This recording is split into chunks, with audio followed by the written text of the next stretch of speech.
Welcome to the Gottesdienst crowd, where we foster confessional integrity, liturgical preservation, and preaching that doesn't stink. We believe that the historic liturgy of the divine service is more than mere cobwebs of antiquity, but it is a true treasure of the Church, to be dusted off and brought down from her attic to be enjoyed. So let's get dusting. Welcome back to the Gottesdienst crowd. This is Jason Broughton. Today we have back with us Dave Peterson. Welcome back, Dave. Thank you. Glad to be here. We are looking at the gospel reading for the 17th Sunday after Trinity. It comes from Luke chapter 14, verses 1 to 11, and I'll read that in the New King James. Now it happened, as he went into the house of one of the rulers of the Pharisees to eat bread on the Sabbath, that they watched him closely. And behold, there was a certain man before him who had dropsy. And Jesus answering spoke to the lawyers and Pharisees, saying, Is it lawful to heal on the Sabbath? But they kept silent. And he took him and healed him and let him go. Then he answered them, saying, Which of you, having a donkey or an ox that has fallen into a pit, will not immediately pull him out on the Sabbath day? And they could not answer him regarding these things.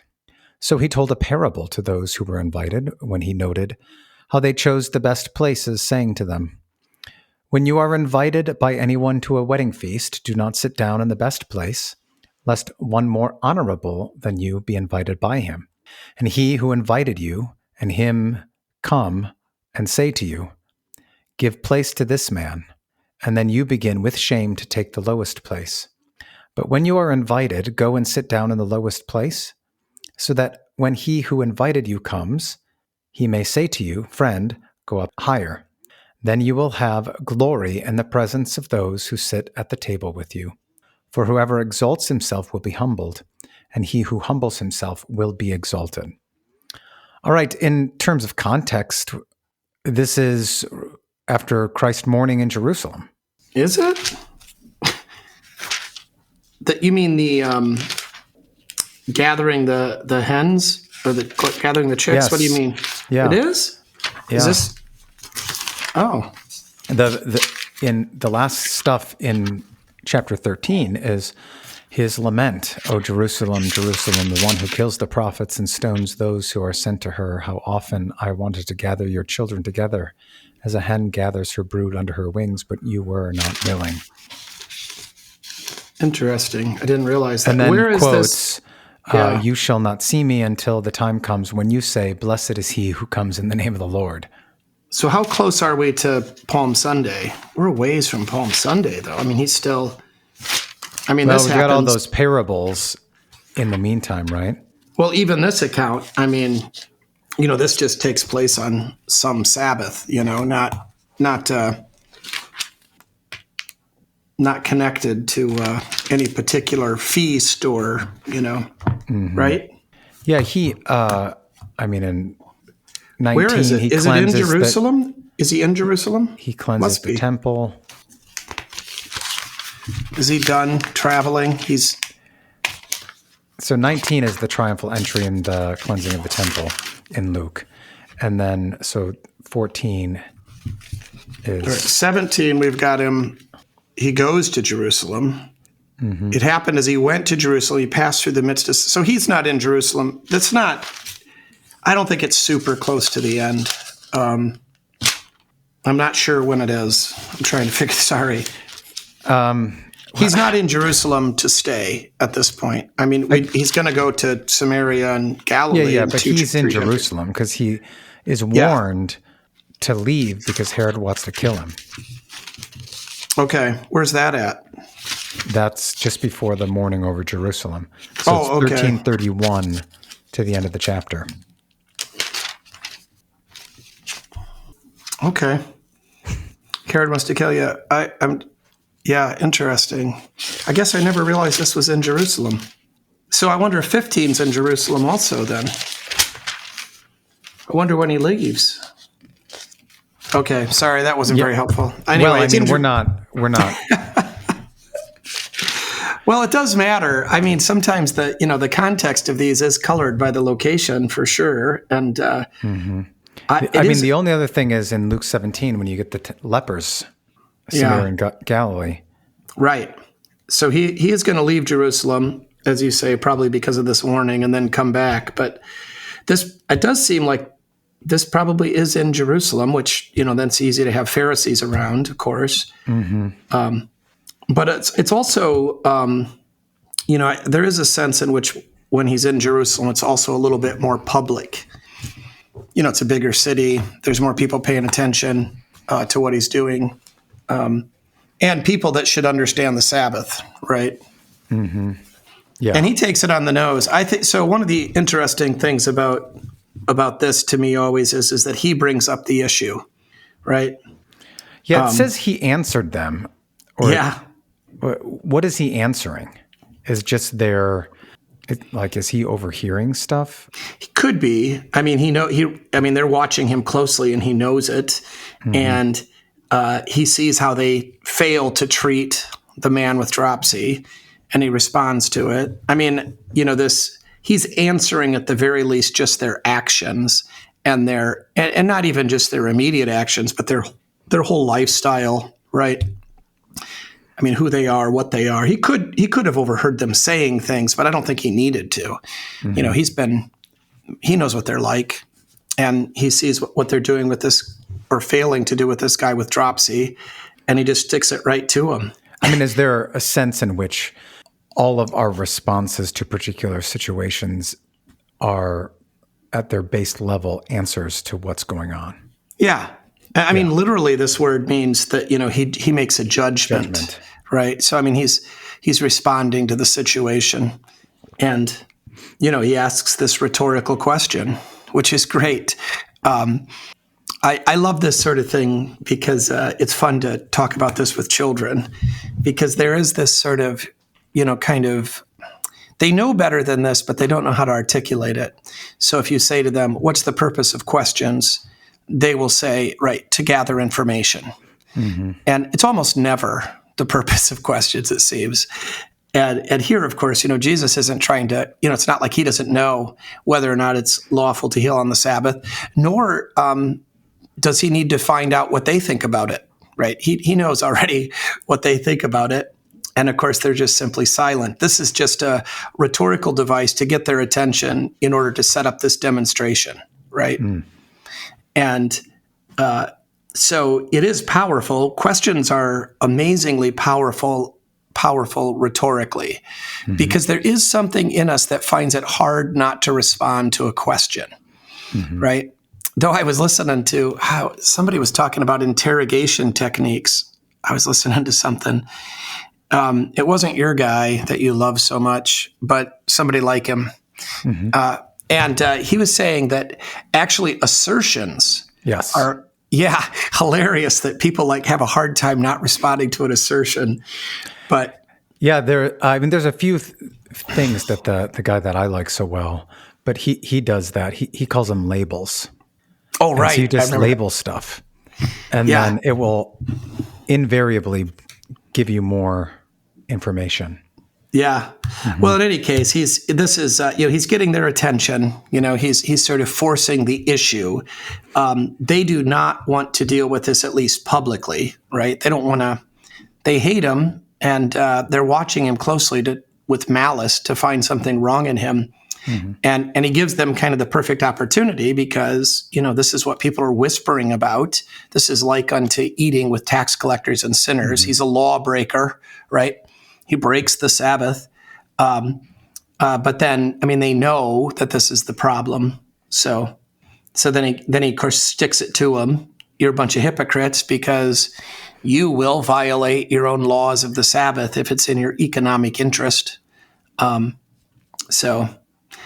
Yeah, but even the Old Testament, they have clear commands to let love rule over even the Sabbath. Oh yeah, and examples too, right? Yeah. David with the showbread being probably the biggest one, but others too. Luther brings up the no circumcisions for the 40 years of the Exodus. For Moses, yeah. For Moses. So he says Moses doesn't do that because they're supposed to be ready for war at any time, which I thought was pretty insightful. I never paid any attention to that. So yeah, look here, the brothers of Dinah discovered they weren't ready for war in the aftermath of circumcision. So that's so crazy. That whole account. Yeah, I know, it's awful. I think I've probably talked about this. I think the brothers of Dinah are Christians. What? Yeah, because so I think, seriously, I know it sounds outrageous, but I think it's the Israelites or the brothers that, Dinah's brothers who behave shamefully. And really? I disagree. So I think Dinah, look, she leaves willfully, and she falls in with this boy, and this boy is willing to marry her. Now, what they do is wrong. But it seems to me that he actually has real affection for her. And he's willing to be circumcised to be married to her. And he's able to convince everybody to get circumcised for this, to join themselves to the nation of Israel. And I think that's an act of faith, and circumcision's a sacrament. And I think what Reuben and the boys do is awful. And to punish the rape is awful? No, if they would have punished the rape, to have them be circumcised and then to use circumcision as a weakness, they make this confession of, presumably, right, repentance. I mean, it's a pretty costly sacrament, right, to undergo this. Yeah, I know, but I see it as, so they bring him into Christianity and then still kill him and still administer the justice. Well, they trick. It was Wouldn't a deception. It have been better for them to do that than administer justice so that they're outside of faith? No, it'd been better for them to go to hell. Okay. Well, it'd been better for them to bring them into the faith and then treat them as brothers-in-law, and I think I have a high view of circumcision. So I think they're mocking circumcision. They don't care about the repentance or the confession of faith. They're using it to make them weak, not to make them Christians. And I think that's blasphemous. And so I know that's a bit, that might go a little far for me. It might. Yeah. Imagine that. It might. Anyway, sorry for that digression. That's Luther's big point, though, that, as you brought up, that in his sermon in volume 79, which is also in the other versions, but the thesis really is that this whole thing about the Sabbath is a lesson for us about how to moderate and manage divine laws correctly. Yeah. And of course, not only he goes on about like how tender the conscience is. Yeah, if I remember correctly. He does. What's with that? Like, why would Luther say that the conscience is more tender than the eye? Yeah, I think what he means by tender is actually weak. I wonder what the German word is, because I think tender in English seems to mean something different to me.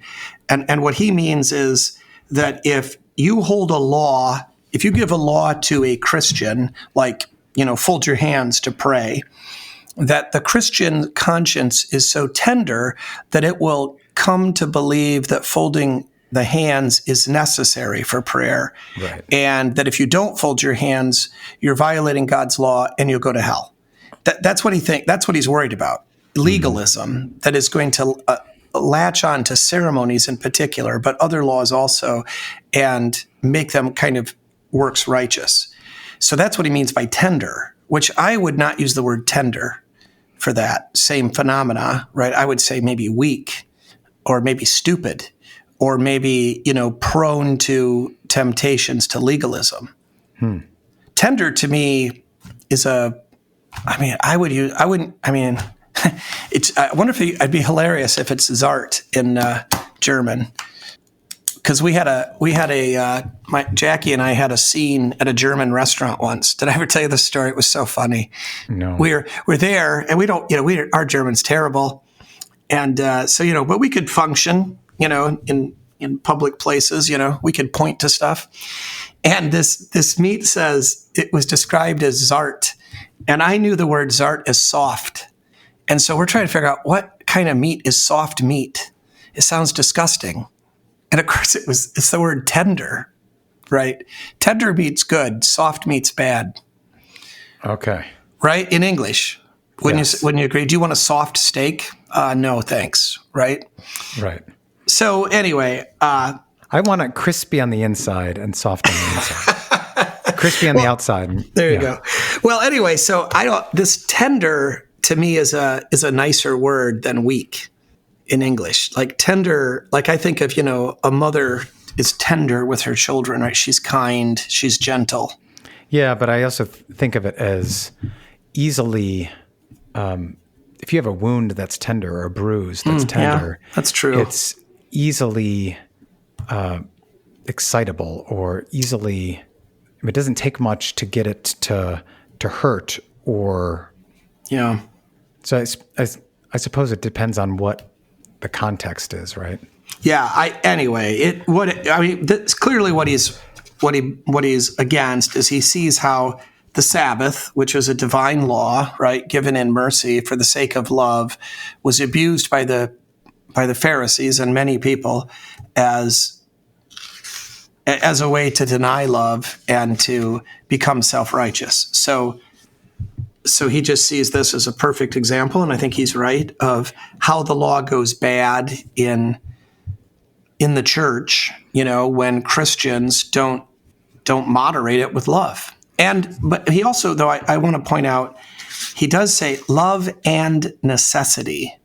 And several times he mostly talks about love, but several times he'll bring up the word, what is necessary as well. Because I think in our context, the word love is so abused and misused. If tender is tough, love's even worse. Mm-hmm.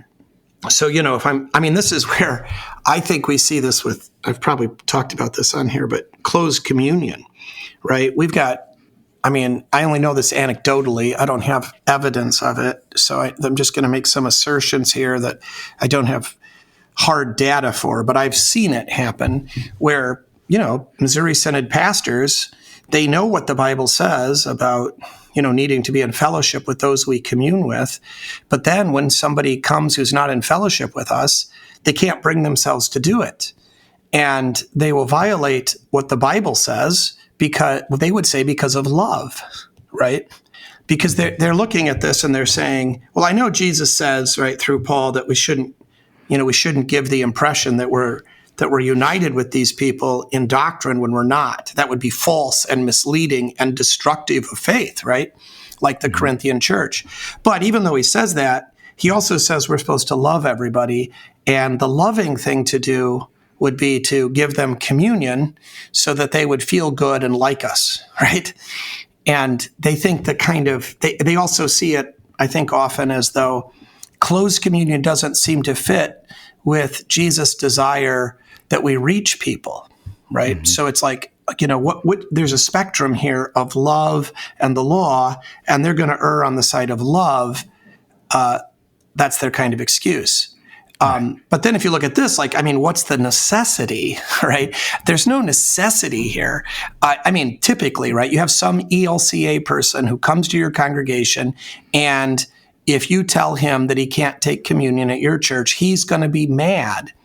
And you have to ask yourself, is he so mad that he's going to renounce the faith immediately, never go back to his ELCA church, never receive Holy Communion, and go to hell? Like, this is an emergency, and there's, he's dying in front of you.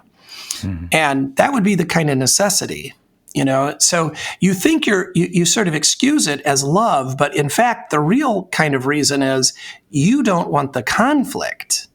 You want to be seen as nice, you want to be seen as welcoming, and you would rather be seen as welcoming than speak the truth, because the truth is costly. And so I think love is often, the closed communion thing is one. All of the sort of cohabitation things we've got going on, right? And various fornications, those are all excused by love. Adultery, every situation I've dealt with personally with adultery, people that are engaged in adultery, I've never known anybody to say this was lust. all the people that have committed adultery, and when I've had to talk to them about this, they've all believed it was love. Every one of them. I mean, I haven't believed that, but that's what they believe. That's what they're telling me.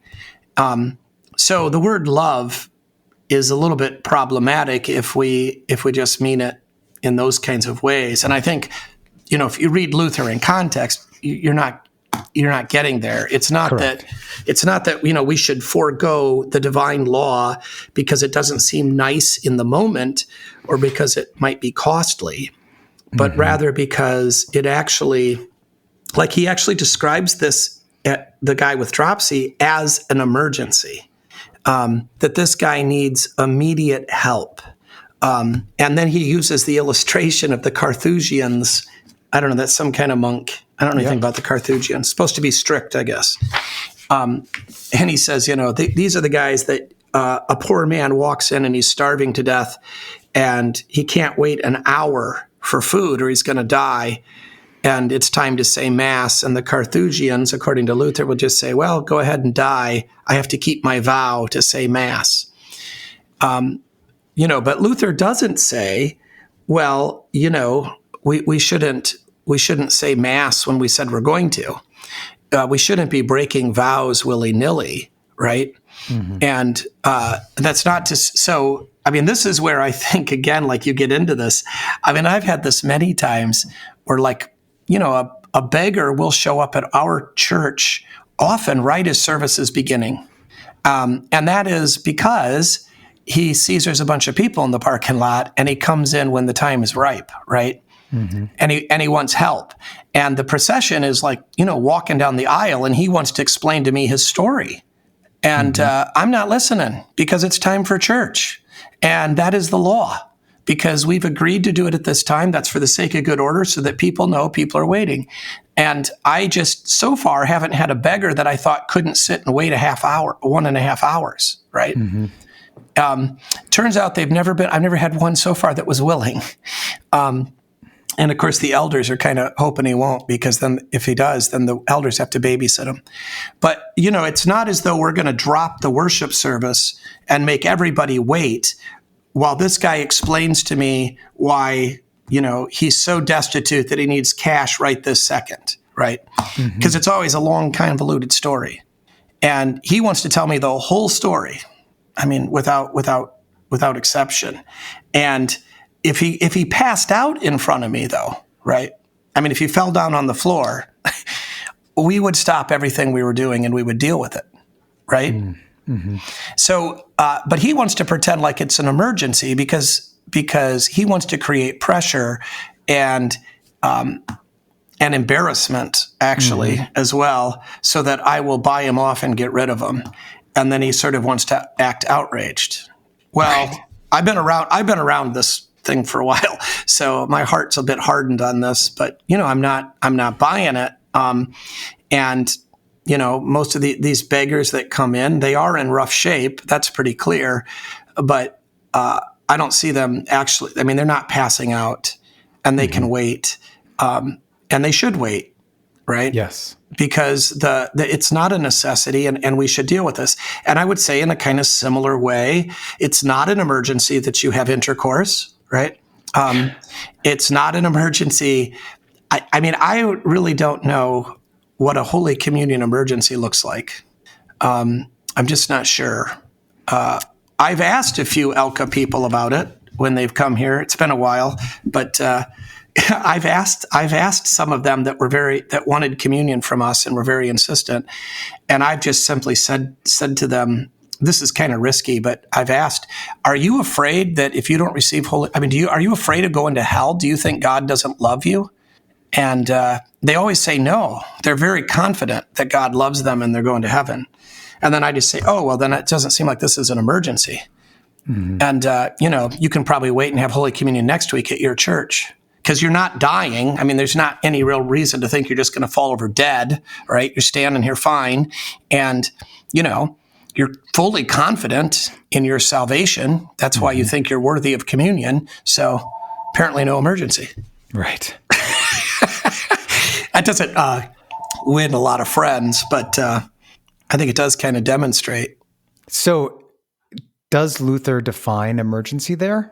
No, well, I mean, I think he hints at it, at least, that Sure. He does say at some point, like the Carthaginians are going to let the guy die rather Right. than cancel their mass.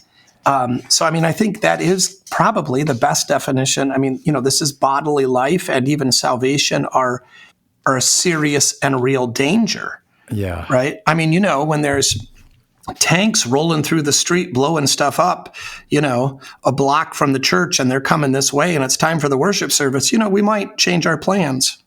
Mm-hmm.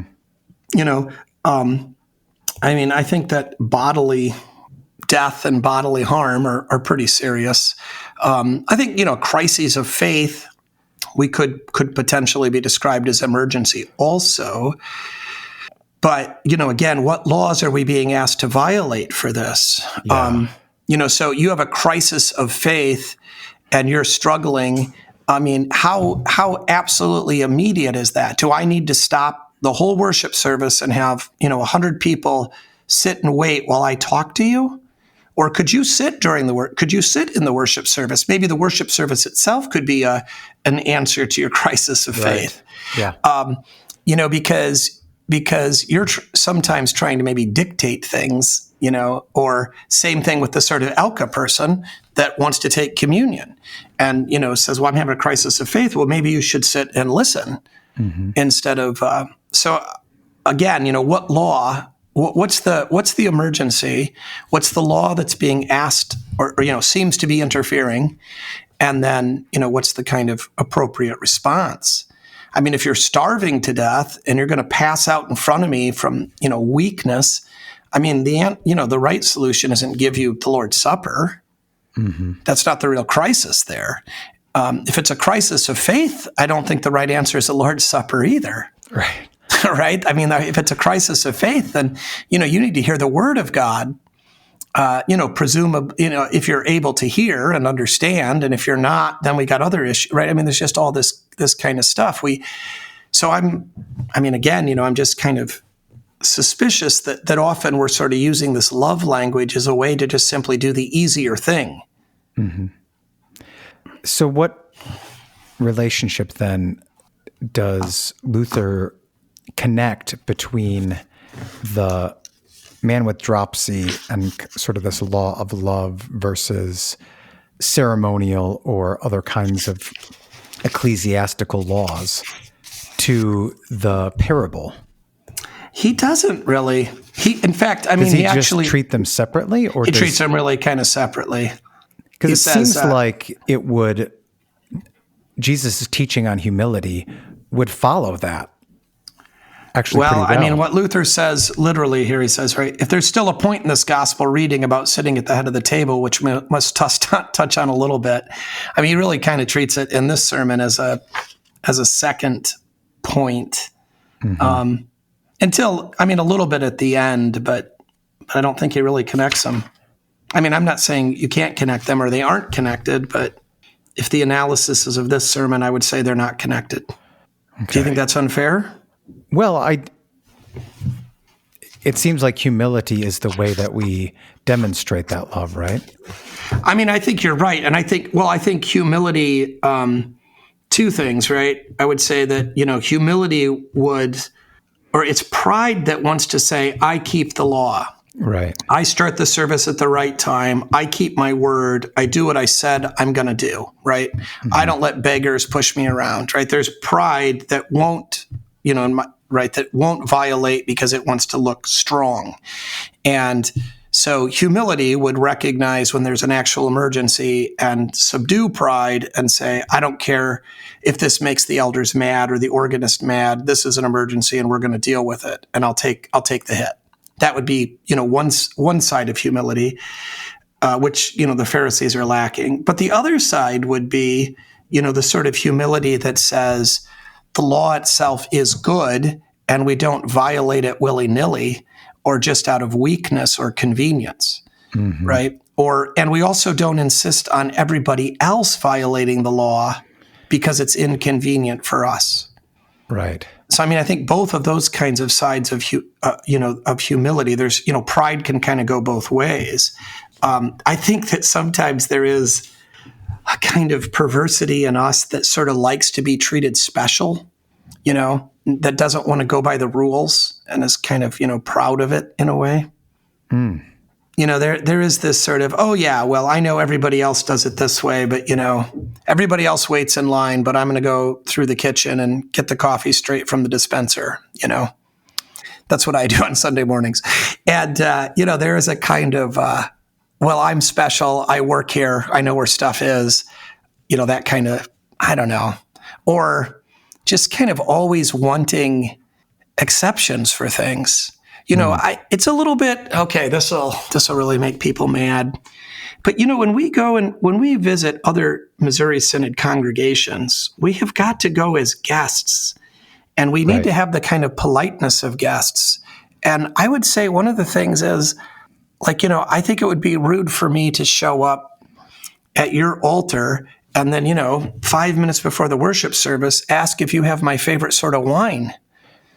And now, of course, that'd be outrageous. And I mean, no one's ever done that, in fairness, even me. But there are sometimes people do come and expect us to have accommodations for them. Look, maybe you don't have maybe you don't use individual cups. Mm-hmm. And to come to your church, I know Zion in Detroit doesn't have individual cups at all. So if you show up there and you say, well, I like to receive the blood of Christ from an individual cup, well, go do that at home. Do that at your home church. We don't have them here. And you don't just show up and then just kind of insist on doing it your own way. Yeah. And I feel this way when people show up without any kind of preparation, or it's minutes before the service, and they want gluten-free hosts. Well, I don't have them. Right. I'm not ready for that. I didn't prepare for that. I'm not, look, I'm not judging you. That's what you need. Okay. But you're asking me to accommodate something that you're a guest here. Yeah. And I've always had people bring their own when they do. Yeah. That. If they bring their own, but even then, that would be, that's what they should do. They should bring their own, but they should also really warn us in advance. Look, I'm going to be in your church tomorrow. I have I'm so sensitive to gluten. I can't tolerate it. Would you be willing to, if I bring it and I get there early? Yeah. And, the guy might just still say no. It's unlikely. But, at least, don't insist and just assume that people are going to accommodate, whatever it is. And I think also you have to be kind of ready to say, look, this at home I get an individual cup. At home I get a gluten-free host. At home I get wine that's been watered down because I get at home because that's my family and that's where I belong and this is how it works there. But when I'm showing up someplace else, if they're not going to do it the way that I'm comfortable with, I'm going to just tolerate that because I'm a guest, Right. They put ketchup on their hot dogs. I think that's gross. Hot dogs are sausages. Sausages get mustard, But, if you go to my in-laws, they'll put ketchup on them. And, I just don't eat them. But I try to be quiet about it. Right? Correct. Yes. So I think there is a kind of, and I'm not, saying that people, and not in every case, but I do think there's kinds of times where there is this sort of pride that wants a little special treatment. How's do you think that in all of our discussions of regaining a sense of hospitality, we haven't done the job of regaining the sense of being a guest? Oh, that's a great point. The Ian Kinney thing, the fasting thing with Ian Kinney you did a couple years ago. Right before that, I had listened to Jeff Boyle, and those two have a connection, talk on the same subject. And they both said the same thing. And it was hugely influential for me about fasting, was that you violate your fast for the sake of hospitality, both as a host and as a guest. And that's really changed my fasting because I make sure I always have, always have excuse. No, because it was always sort of like this awkward thing and I didn't know quite how to go about it. And, so this ability to just not make a fuss and make a stink. I'm a guest. I have chosen to fast and to not, have alcohol, for this period of time, and then I show up at your house and you offer me a beer, that instead of drawing attention to what I had decided to do on my own, since I'm your guest, I break the fast actually out of politeness and to not draw attention to myself and to accept graciously what you give. That's so obvious to me now, but I didn't know that. And I didn't know how to do that. Yeah. And so I would either, decline it and then feel dumb, or I would just avoid going, to try to avoid that. And it's just, this is such a beautiful kind of, I think that little lesson for me, that is just illustrative of what it is to be a guest and to be a gracious guest. Mm-hmm. I think that's very helpful. But then also, right, it's similar to the host that you also break the fast. I might be fasting during Lent and we're not having, I'm foregoing alcohol, but then, you show up at my house for whatever reason and I need to feed you. Well, I need to, feed you in a way that's hospitable, not according to my fast, but according to normal. I mean, I'm not saying alcohol has to be alcohol, right. But, it could be, that we're not going to just we were just going to have, bread and water for dinner tonight. We've never done that, by the way. But, that's what we were going to have because of the fast. But if you showed up, now we feel that we since we can afford it and we have meat in the freezer, we ought to serve meat. Yeah. We ought to be gracious hosts, that we want you to enjoy yourself and enjoy the food insofar as appropriate to, our circumstances. And there's a sense in which, all the various nutrition plans out there get in the way too, right? Oh, yes. Yes. Yeah. Well, and I mean, if it's that's a tough thing. I mean, it depends on the relationship you have with the people too. We have some members here that have always impressed me with this. They're very strict in what they eat. Basically, I don't know what it is, but no bread is kind of a big thing, right? Right. And I'm always impressed at how kind of quiet and calm they are, like at potlucks and things. They never draw attention to it. Mm-hmm. They just kind of bring their own food in a very quiet way. And they'd be happy to share with you. Probably you don't want them to because you don't want that food, but they just don't make a stink about it. Yeah. And I think some people do it very kind of naturally and easily.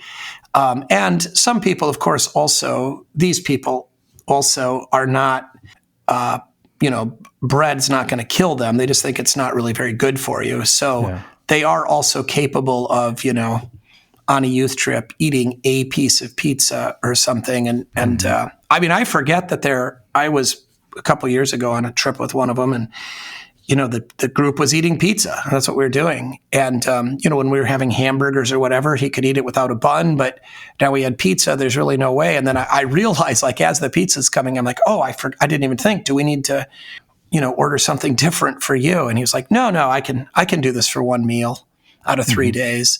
So some people are able to tolerate. I mean, if it's going to kill you, that's obviously a different thing. Yeah. And then I think it does matter, the level of intimacy you have with people. There's some relationships where it would be more appropriate, or, often people these days will ask, is there anything you're allergic to or we shouldn't bring? And if they ask, it's not impolite to say, well, yeah, actually, I'm allergic to, any steak less than, $20 a pound. So no, you can do all that. I think a lot of it is sort of just being a decent, kind human being that thinks about other people first. Yeah. So I don't want to be too harsh on it. I think normally it works itself out in love quite naturally. But I do think sometimes in the church we sort of forget. Yeah, not thinking more of yourself than you ought. Yeah. Isn't that how St. Paul puts it? That's right. And just being considerate, so you're visiting another church, they don't know what your accommodations are. And, maybe you just don't assume, if you can let them know in advance or ask them in advance, do you have individual cups, or whatever it is that you're feeling that you need. Mm-hmm. And you might, just asking the question might be enough for them to consider accommodating you, right? For sure. It's interesting, though. I think that most of the questions on that front are, not do you have individual cups? I think that is the assumption, but do you have the chalice? Yeah, that's right. Yeah. Are there any places that don't have the chalice anymore? I don't know about that for sure. I don't know. I mean, any place I go, they have a chalice. But my first call, they did the chalice one Sunday. Well, they only had communion twice a month. They did the chalice one Sunday, and then the other Sunday they did individual cups. And on chalice Sunday, no individual cups. Individual cup Sunday, no chalice. Whoa. I changed it immediately to do both times because I wanted to have the chalice every time. And so yeah, that's what I did. When I got here, they only had individual cups, and that was also changed immediately. Yeah. I mean, it was an easy change for me to make. They didn't mind it because, as long as they kind of had, I was just like, look, you got people that wouldn't receive from the chalice, so they're only receiving it once a month.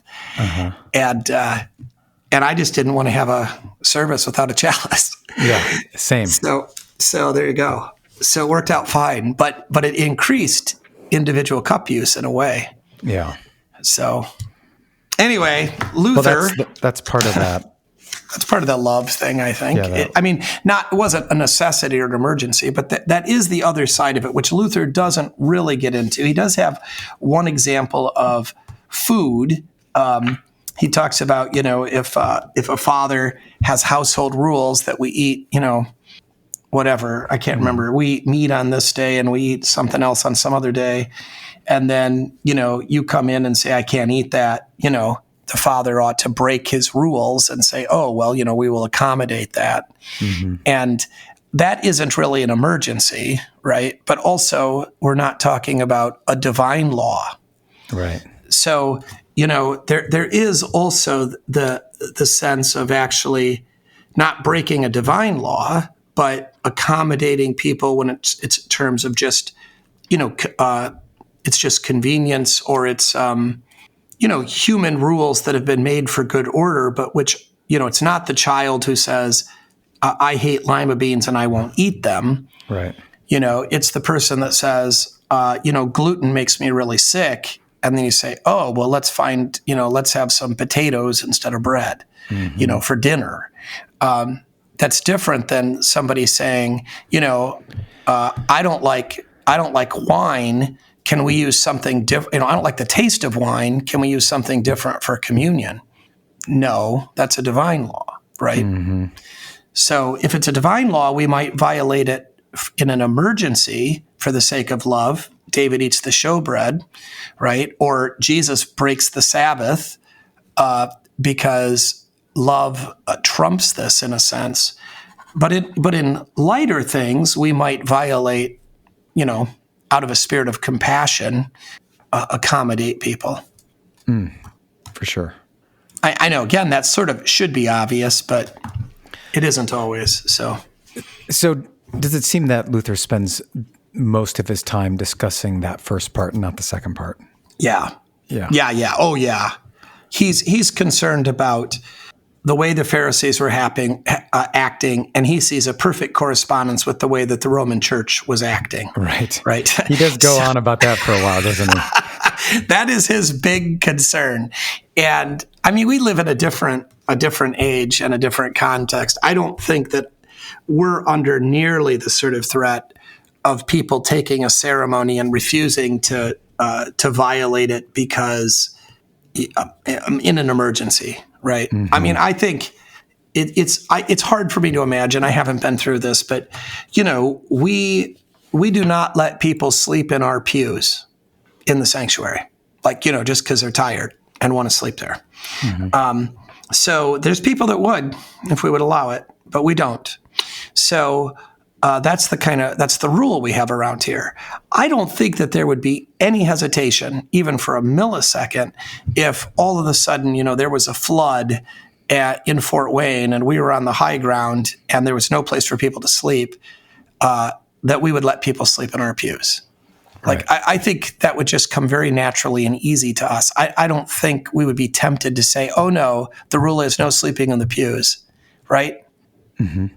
So I don't think the danger in our age is so much that we're not going to break the law for the sake of love in the case of an emergency. I think the greater threat in our context is we're going to break the law and we're going to blame it on love when, in fact, it's not an emergency. It's not an emergency, and we just don't want to do the more difficult thing. Mm-hmm. I wanted to talk about humility some. Okay. I found this really, so that kind of the second part of the reading, in a sense, I found a really helpful short article in the New Bible Dictionary on humility. And I'm just going to read it and kind of talk about it a little bit. So it's only a few paragraphs. The importance of this virtue springs from the fact that it is found as part of the character of God. In Psalm 113, 5-6, God is represented as being incomparably high and great, and yet he humbles himself to take note of the things which are created, right? That he humbles himself to pay attention to creation. And then in Psalm 18, the greatness of God's servant is attributed to God's humility, which is translated as gentleness, right? So it's God's humility that actually causes man's greatness, the believer's greatness.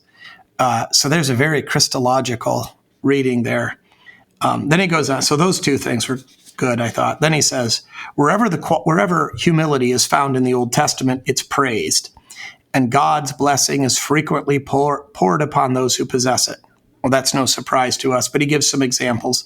Moses is vindicated because of humility. Belshazzar is reproved by Daniel because he has not profited by the experience of Nebuchadnezzar before him, which might have brought him to humility but did not.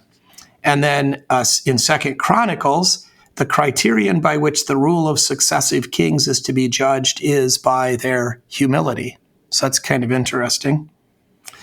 And then here is where it really kind of got me. He says, this term, humility, is closely connected in derivation with affliction.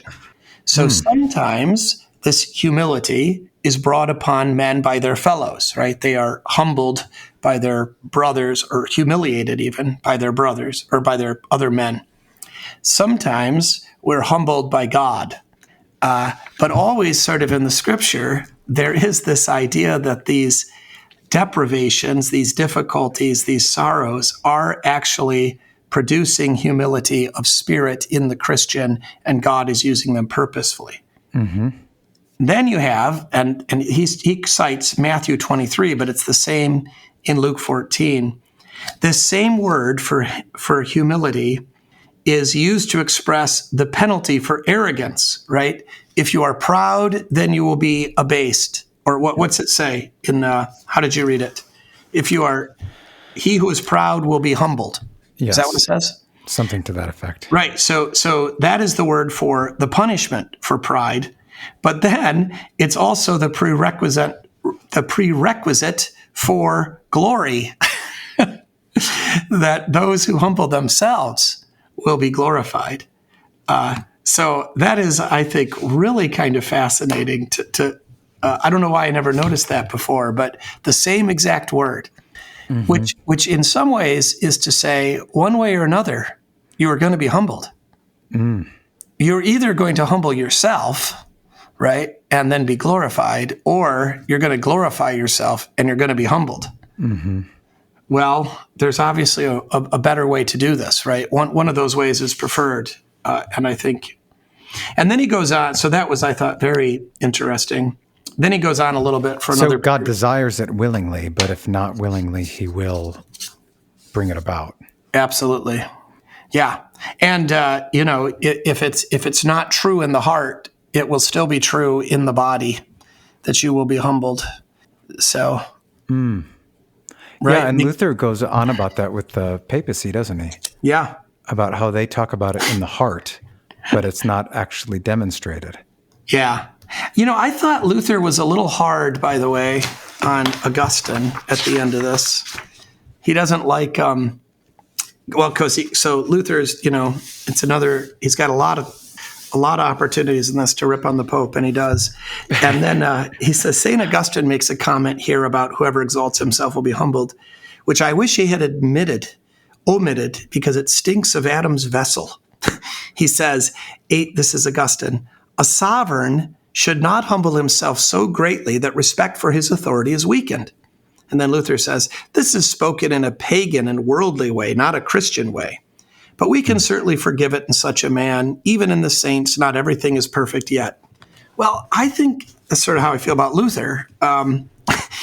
We can certainly forgive Luther for this remark. I think what Augustine says here fits in perfectly with Luther's understanding of vocation and estates, and that a sovereign should be humble, but he should not weaken the respect for his authority. He should not behave in ways that are degrading or deprecating of the authority that he's been given. He should not be ashamed of the authority that he's been given. Mm-hmm. Right. I mean, I think one of the problems with the office of the ministry in the last 40 years in America has been false humility, right? And that is that we want to be seen as humble because we don't want people thinking that we think more of ourselves than we ought. And we're very concerned about what they think of us, which is pride, right? False humility is pride.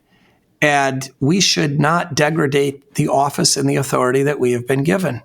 Mm-hmm. We should exercise it without shame. We shouldn't apologize for it.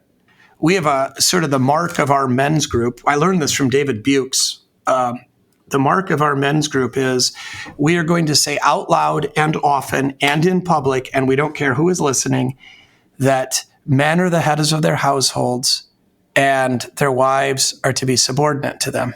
Mm-hmm.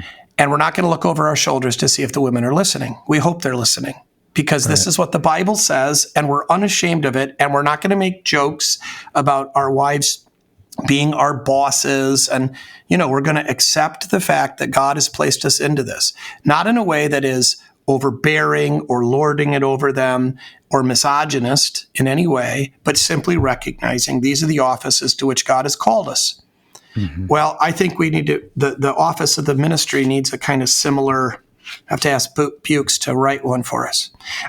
It's got to be something about we have the authority to, we have the responsibility and the authority to forgive and retain sins. We have the authority from God to preach the law and the gospel, the whole counsel of God, right? We have the authority and the duty from God to administer the sacrament. And that means telling some no. And not admit. Yeah, I mean, that's in the confessions, right? Even, this is in the early church. The deacons stand at the door and say no to some. That's part of the office of the ministry. It's not, that authority hasn't been given to us arbitrarily. It is the authority of the Word of God. It has to be judged by the Word of God. It comes through the church. The church needs to pay attention to what the pastors are saying and doing and make sure that they're acting in accordance with the Word of God. But it is real authority, and it cannot be shirked. Or the authority to preach, too. It's necessary that we actually interpret and apply Holy Scripture. I mean, so there's a number of things, and we should stand in the pulpit confident, right, in the authority of God's Word that is exercised through our office and not apologize for it or explain it away. Embarrassed because, people will think that we're sacerdotalists. And, you can't control what people think. I mean, you should be careful in how you speak and precise and use language correctly. But if they're going to misinterpret it, misunderstand it, well, in the end, if you've done your job well, that's on them. Mm-hmm. Yeah. So what direction do you think you're going to go? Are you going to follow Luther's direction here and do the faith love bit? I think I'm going to go for the humility thing, actually. Mm-hmm. What do you typically do? I think I've typically done the first. I mean, it's kind of low-hanging fruit. Yeah.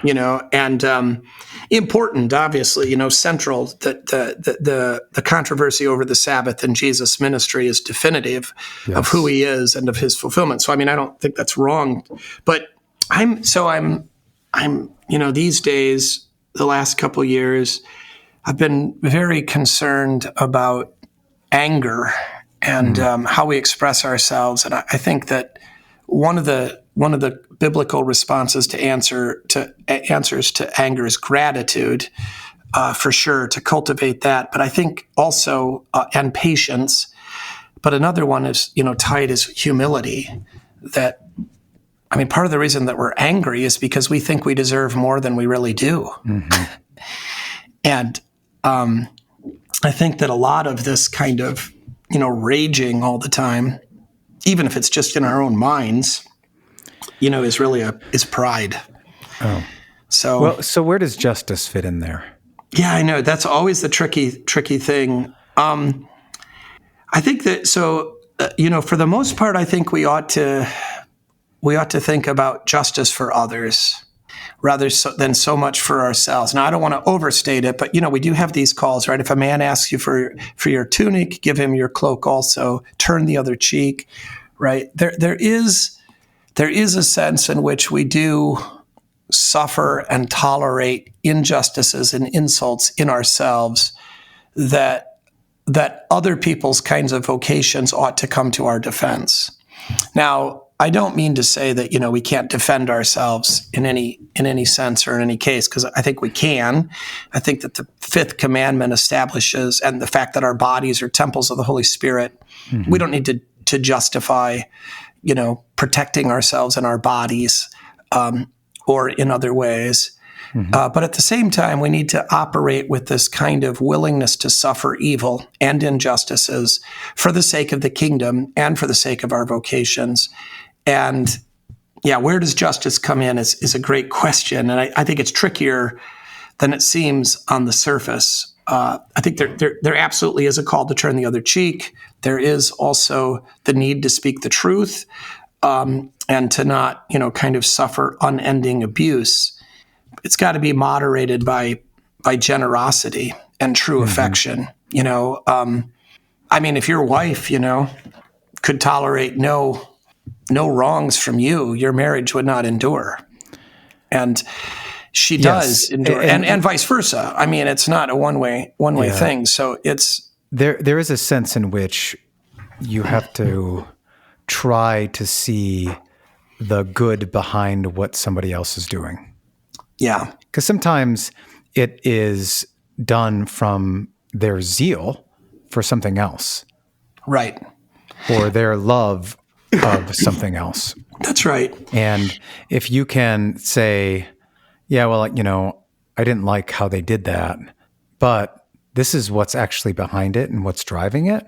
Yeah. I can speak in the kindest way about it and still kind of overlook those things and try to rein in whatever passions are being inflamed, so to speak. Right. Well, I mean, this is, I think, what, so patience comes into it and gratitude. But then I think also the kind of humility that's like, I don't need to insist upon my rights.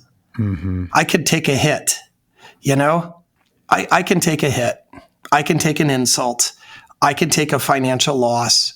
I can take, right. I mean, I don't have to get everything exactly that I think I deserve. I probably deserve less than I think I do. Mm-hmm. And, so sometimes with your wife, right, she mistreats you in some way, behaves badly, and and you're like, well, she's not like that. That's not the kind of person that she is. She did this because, right, she was trying to do something else and whatever. I think though sometimes, so that's, we have to be very careful, especially in holy marriage, to not assign motives. Sure. But in all these things, but sometimes too, I think, I think of it as like dealing with a toddler who's just throwing a temper tantrum. And the best construction is she's tired, mm-hmm. right? She's not trying to do something good. She's just out of her mind, exhausted. And, a toddler that just is confused and just doesn't know why she's so angry, kind of thing. And it's kind of condescending, but I think sometimes that also is to say, I'm not going to hate a toddler for throwing a temper tantrum. I'm also not going to avoid provoking it at all costs. Mm-hmm. Right? I'm not going to accept that as though what she is doing is legitimate. Mm-hmm. So, I mean, I think that's a tricky thing too, right? A toddler throws a temper tantrum. We don't give into it and give her what she wants, right? But we also don't allow ourselves to become angry because she's being unreasonable and behaving badly. Right. We don't. Right, so the toddler wants a cookie, right, or whatever, or well, even right. The toddler wants a cookie, and then you give the cookie to him or her, but you gave it with, you handed it to her with your left hand, and she wanted it from your right. I mean, there's the insanity that will set them off, right? Mm-hmm. The answer isn't to try to figure out how to end the tantrum by satisfying the tyrant's demands. Yeah. For so sure. That's a tricky thing too, and obviously, adults don't behave at that kind of extreme level, but adults do respond poorly sometimes to pain, whether that's just stress or exhaustion or physical pain. And I think we do need to learn to look with compassion upon that also, while not caving into unreasonable demands. Mm-hmm. Yeah. And then again, I think it takes a lot of humility because toddlers do, they can do, they insult you. They disrupt what's going on with these tantrums. They might hit you, right? I mean, all of these are, but with a toddler, it is easier to sort of recognize and ignore. It's much more difficult when an adult's doing these things, and some of it can't be ignored. So, I mean, Luther in his sermons on the Sermon on the Mount is constantly making these distinctions with regard to responding as a Christian and responding as like a citizen. Yeah. Do you think that's helpful? Or, I mean, I suppose in the abstract it can be, but we don't live in that abstract way. I know that we're like citizens of both kingdoms at the same time. I know. And so it can get confusing, can it?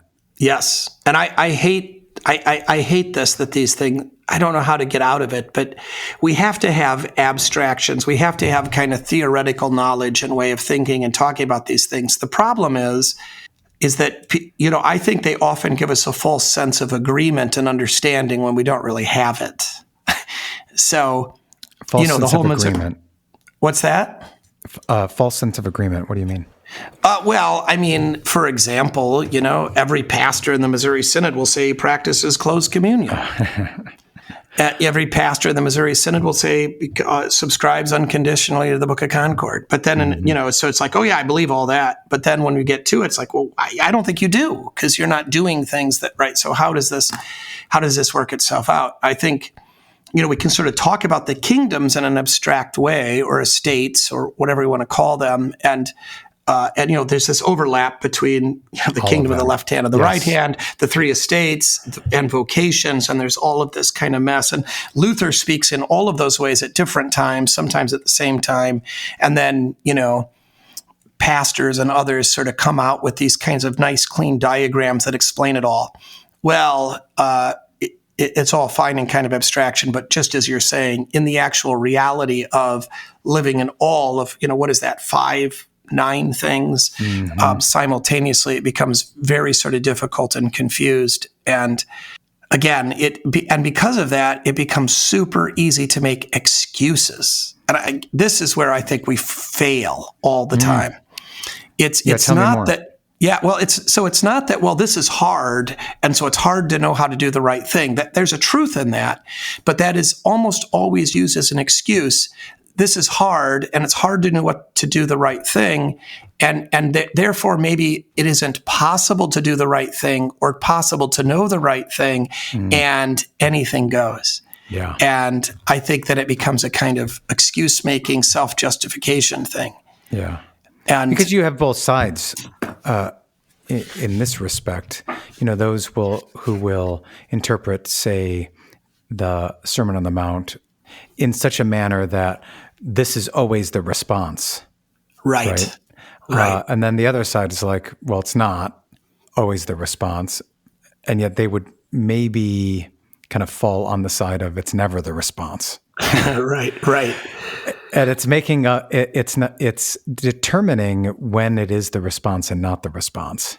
Right. That's because right. there are those, as you mentioned, those overlapping, between or among the estates, those overlapping interests. Yeah. And then I think, at least in my experience in the ministerium of the Missouri Synod, if any of this comes up, we just shut down immediately. Yeah. So I was telling... Do you think we treat it the way we kind of, swipe away talking about the number of angels that can be on the head of a pin? Yeah, that would even be... Yeah, I mean, I think that's right. I mean, do we treat it in the same kind of manner? Like, we don't need to do that. I think it's just that we don't really want to be responsible or accountable. So I was just telling this story to my Winkle. This happened to me. So I was in the National Guard. I was an armor tank lieutenant. And the Army doctrine at the time was you're not allowed to pass up fuel. So, because, tanks run out of gas fast. And so if you don't have gas, you're dead. I mean, you can't fight. So if, a fuel truck shows up or is nearby and offers you fuel, even if you didn't ask for it, you got to fill up. That was the doctrine at the time. And so I'm in the National Guard. We got very limited time to try to get stuff done. And I don't know what we were doing, but we were, trying to accomplish some training mission. And this fuel truck shows up, and, we're leaving this training hour in a very short period of time, like, another 3 or 4 hours. And if we stop and get in line to get fuel, it's going to take like an hour and a half. And we had plenty of fuel. We had at least half a tank of fuel. We had plenty of fuel to get done what I believed we had to get done. We weren't actually at war And so I violated the rule. And I said, I'm not going to get fuel. And my platoon sergeant's like, hey, we got to get fuel. That's the day. And I said, look, we don't have time for this. We got to get this other thing done. We're going to make it to the motor pool. I think it's going to be fine. He says, you're going to get in trouble with the commander. I said, I'll risk it. Right. So we did it. He was thrilled, by the way. I got along real well with him. But so we did this, and then the fuel guys reported us because they knew what the rule was. And, they got their own agenda and whatever they're trying to do. So what happened was I had to actually talk to the battalion commander about this with my commander. And maybe it was just because they were both standing there. I don't remember. But in any case, here was the deal. We heard that you passed up fuel. You don't pass up fuel. Tankers always take fuel. And I just said, look, sir, this was a situation, and this was the judgment call that I made because I had this other mission that I felt like we had to get done. And if I'd have got fuel, we wouldn't have got that done, and it all worked out. And so then they said, basically, they were like not completely convinced by me. They said, well, you got away with it this time, but it's risky and it's bad practice. If we were at war, you should never do that. But we understand why you did it, and maybe don't do it again. That's kind of the way it ended, right? Yeah. So I know that was a long story, but so I'm not saying an appropriate response from. I think from both sides, yeah. And so I mean, I broke the rule, right? I broke Army doctrine. I did what tankers aren't supposed to do. I thought it was justified and made sense, and they did not bring a court martial against me because of this. They listened to me. And they responded, with criticism. I mean, they didn't oh, you're a genius. We're changing Army doctrine. You're a real smart lieutenant, right? Mm-hmm. They were concerned. They're like, okay, maybe don't. It was kind of a back and forth. And I think this is what the ministerium should be like. Mm-hmm. I mean, I think we should, so you're saying look, this happened, on Sunday. I'm trying to think of an example from the Sermon on the Mount, but in this situation, here's what happened. Here's what I was thinking at the time. Here's what I did. I broke the law of closed communion because, it felt like an emergency for these reasons. And then, the ministerium would be like, well, was that really an emergency? I don't know. I don't think that really counted. Mm-hmm. We understand why you did what you did, but if it wasn't good practice, you shouldn't do it again. Yeah. Or, that was totally legit and it makes sense. But, remember why the rule's in place, and just because it was maybe legit this time and you got away with it and no harm was done, maybe don't do that again.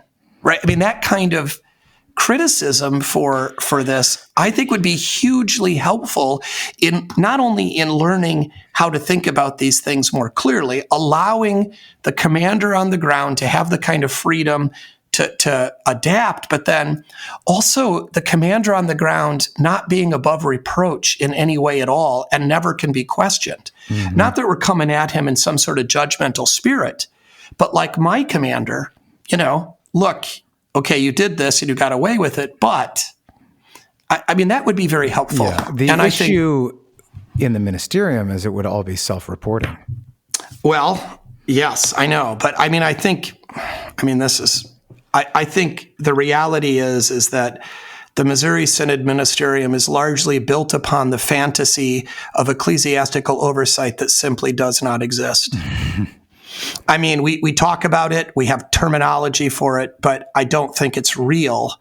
I don't think circuit visitors are very often and in very many places visiting congregations. And I think when they do, or district presidents, frankly, I know there's a few exceptions, but for the most part, when district presidents, if they do visit, it's a big congratulatory event. Mm-hmm. It's, whatever you're doing is great. Keep it up. I'm here as a cheerleader. The purpose of a district president is to cheerlead, not to criticize, not to correct, not to guide, because all of that feels, too mean. Mm. And I think that's a culture and a reality that we really need to overcome so that we could actually grow together as brothers, where iron actually is sharpening iron. When that happens, there's sparks. And it's dangerous, but the things end up sharper. And right now, we got, a bowl of Jell-O coming and trying to sharpen iron, and it's not doing much. Maybe it's making it worse because you're encouraging when you should be criticizing, and then that you've actually solidified somebody in bad practice for the sake of being nice. So how does this work out within the family and the father then? Well, it's the same thing, right? I think we do better in families and with fathers because we sort of recognize our authority. This whole thing about one more, I probably have told this story too, but it's a fun story. When my boys were young, they had a push-up contest. Did I tell you this already? I told you this one? I don't think I've ever heard this one. and they're my boys are way apart in age. Mm-hmm. So my oldest boy is, I can't remember, 7 years maybe older, maybe 6 than the younger one. So there was no contest, right? Yeah. And so they're going to have this contest and I'm going to judge it. They came up with this on their own. And okay, great. So I'm all for this, right? Love it. First of all, the first thing is I'm going to do push-ups with them, right? If we're going to do a push-up contest, we're all going to do it. But I'm participating, but I'm not in the contest, right? So we're doing push-ups. And of course, I can do more push-ups than them anyway. Mm-hmm. Well, as soon as the younger boy drops out after, whatever, I don't know, 10, 11 push-ups, he's done. He's pretty little. He's exhausted. He falls to the floor panting. And then the older boy, he's not that tired yet. And so he quits because he's won. Yeah. And I don't let him quit, right? I'm like, nope, one more, right? Just because you did more than a 5-year-old is not acceptable. Yeah. And you got to keep going. And because I'm doing them with them, it's sort of pushing it on. And, this, I think that is, that's the sort of, instead of a cheerleader, a coach that's going to push you in terms of, right. It's not just about beating a 5-year-old. It's about, trying to do your own maximum and, kind of working to the level of excellence. And you thought you were done, but I can see more in you. And so one more. And I think generally our fathers are pretty good at that with their sons, at least their young sons. It gets harder as they get older. And it's, I think, harder to do with our brothers. But don't we love it when our brothers or our fathers push us and we actually accomplish more than we thought we could? Yes. And I think that, we're so afraid of doing that because we're afraid they're going to be insulted. Mm. But I think there's a spirit in which it's done, in which it is not insulting. It's done. The whole locker room thing is just, it's way more encouraging than it seems on the outside. And women do not understand this because women are different. So and we compete differently. Yeah, exactly. Like Ramirez is fond of talking about it this way, and I think he's right. Like men compete in order to set a hierarchy, like to create a team and find out where you're good at serving. Right. And women, so its very nature is inclusive. But women do competitions to exclude. I know. I mean, from a man's point of view, it's brutal. Right. And so, and maybe that's just how we're wired differently. It is. So that's how they view our competition. Right. And we're actually trying to be inclusive in it. Right. I know it is. We don't want to live in their world and they don't want to live in ours, and that's fine. But we can't let them dictate what our world is. Right. And start acting like them, and vice versa. Right. So absolutely. I mean, even the trash talking, Oh, I know. is all part of it. And, women, typically really don't like it. Yeah. And I mean, you have to also, right. Boys have to learn that they can't talk that way to girls. Yeah. Well, I mean, I've had to learn that I can't talk that way to Jackie. Yeah. Sometimes still do. And I get in trouble. We were just out as a family last night. We went to the tennis courts to play pickleball. And my second oldest son is actually really good. He's probably the most athletic of all of us, period, put together. And he was making some mistakes, and his younger brother, 10, he's 16, was like, give him a hard time about it. And I think he just looked at him and said, all right, game on. And suddenly the little brother couldn't return anything that the older brother, and it was just like the perfect moment. And the younger brother was getting upset and mad. And the older brother was just like calm and like, this is how it goes. If you're gonna mouth off, you gotta have something to back it up. And the younger brother was looking at me like, are you gonna do something about this? And I'm like, I think the ball's in your court to do something about it. So Yeah. I love that. I mean, it's hard for women to understand. You do have to be careful. I got in trouble. My wife just doesn't understand some of this. That, I mean, if Jackie and I are working on a puzzle together, I am trying to beat her.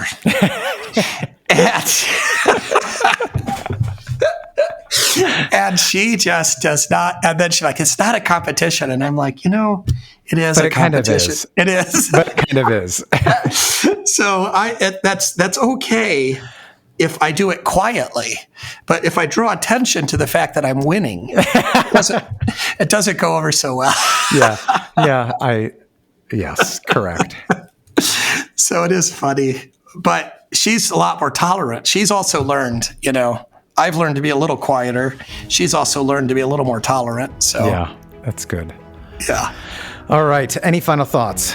No more. Surprise. All right. Well, we'll pick up next time. Thanks, Jason.